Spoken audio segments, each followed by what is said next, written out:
Face aux dérives de certains cabinets de conseil en management qui ont défrayé la chronique ces dernières années, on voit fleurir ici et là des appels à la responsabilité. Des cabinets, à l'unisson, promettent un conseil en management responsable.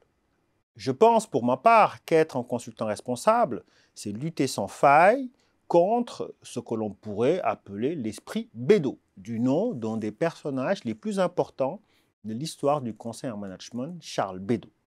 L'esprit Bédo est au consultant en management ce que l'esprit de l'alchimiste est au chimiste, pour reprendre la célèbre expression de Bachelard.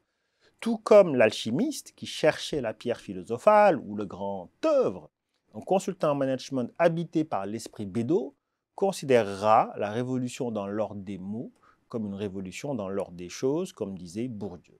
Du moment où son intérêt financier est garanti, quel que soit le prix social et sociétal à payer.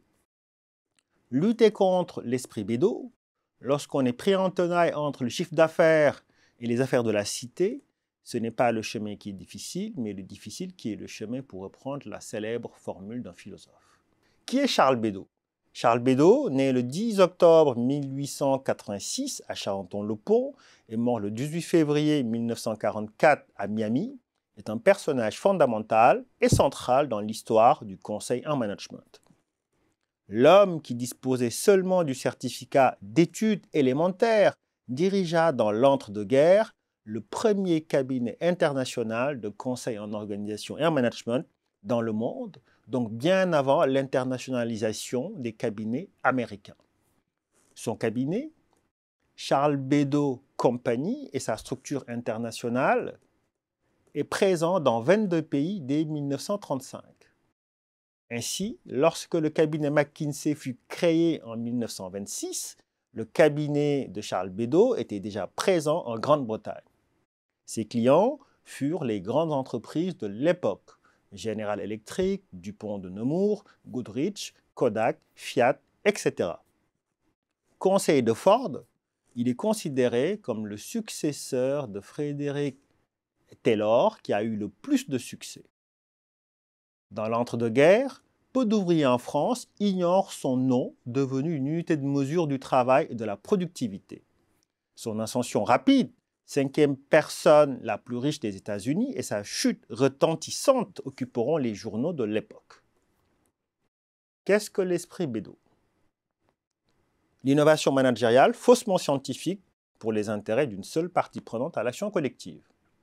Le système Bédo reposait, selon Yves Levent et Marc Nikitine, sur le fait que le travail humain devait être mesuré en termes d'effort et de fatigue afin de connaître le rythme optimum de travail tel que ce dernier puisse être poursuivi.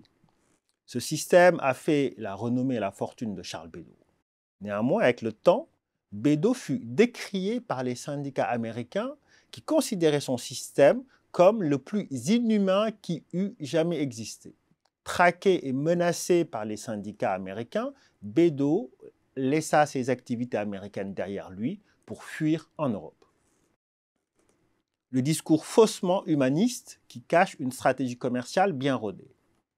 L'argumentaire commercial de Bédo pour vendre aux grands patrons son système reposait sur l'exaltation de la nécessité d'améliorer les conditions de vie des salariés. Ainsi, il parlait déjà de la nécessité de prendre en compte le bien-être de l'ouvrier et voulait, dit-il, permettre aux patrons d'exercer leur mission sociale, comme le relate longuement le magazine hebdomadaire Nuit et Jour, daté du 29 novembre 1945. Le pragmatisme sans s'embarrasser de la morale. En disgrâce aux États-Unis, Bédo, pour faire des affaires en Allemagne, n'a pas hésité à pactiser avec des hauts dignitaires nazis et à rencontrer personnellement Hitler. Son affairisme lui a valu d'être arrêté en Afrique du Nord, car soupçonné d'espionnage au profit des nazis. Il est donc extradé aux États-Unis et retrouvé suicidé dans sa cellule à Miami en février 1944. Ce côté sombre ne doit pas faire oublier le fait qu'en 1939, il fut celui que Raoul Dautry chargea de réorganiser l'industrie de l'armement, ce qu'il fit avec succès. Il fut d'ailleurs un récipiendaire de la Légion d'honneur. À noter qu'il a accueilli l'ambassade américaine dans son château près de Tours, le fameux château de Condé, pour qu'elle s'y replie de juin à septembre 1940. Pour Thierry Lenz, l'auteur d'un important ouvrage Bédot le Magnifique, Charles Bédot ne fut pas un adepte de l'idéologie nazie, selon son dossier criminel conservé par l'FBI. On peut donc dire sans se tromper qu'il fut un affairiste sans foi ni loi. L'esprit Bédot, c'est donc l'expression de l'intelligence des salauds dont parlait Bergson. L'esprit du pragmatique forcené, éclairé par ses seuls intérêts financiers à court terme et préférant de loin les théories utiles aux théories vraies, pour reprendre la distinction de Pareto. L'histoire de Charles Bédot nous enseigne néanmoins que la responsabilité du conseil en management ne se situe pas au niveau sectoriel, par le truchement de beaux discours sur la responsabilité, et qu'elle ne s'exerce que dans le réel du travail et des circonstances, en interrogeant le positionnement de tout consultant par rapport à ce que Jacques Ellul appelait l'éthique de la non-puissance.